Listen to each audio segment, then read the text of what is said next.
श्रद्धालुओं, जय श्री कृष्णा, जय श्री राम, जय श्री राधे राधे, जय श्री महाकाल। इस वीडियो में आपको श्रवण कराएंगे जीव किसे कहते हैं।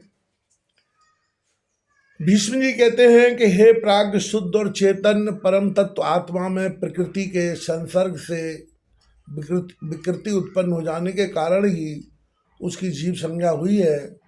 प्रकृति की त्रिगुणमय लीला में अहम का आरोपण करके आत्मा आवागमन में बंध जाती है।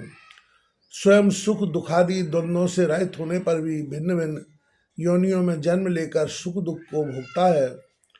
प्रकृति जन अनेकों रोगों से इस देह के आक्रांत होने पर भी अपने को रोगी समझता है।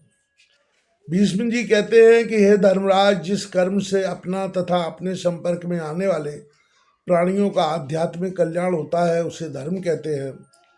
सबको धारण करने के कारण ही धर्म का नाम धर्म पड़ा है। प्राणी मात्र धर्म से ही जीवन धारण करते हैं।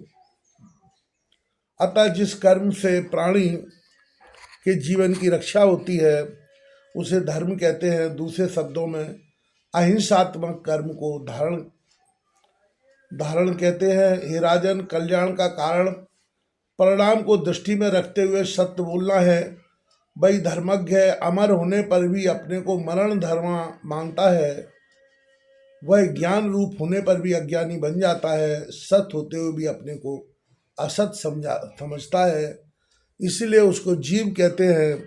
और जीव ही बार बार अनेक योनियों में जन्म लेता है और फिर एक देह को छोड़ने के पश्चात अगली यात्रा पर निकल जाता है। जब तक भगवान की शरणागति वह नहीं होता है या स्वयं को आत्मसत्ता नहीं समझ लेता है, तब तक उसका जन्म मरण का जो फंदा है वो चलता ही रहता है। इस तरह से उसको 84 लाख योनियों में भ्रमण करना पड़ता है, तभी उसकी स्वयं को समझने पर, आत्मा मानने पर ही उसकी मुक्ति होती है।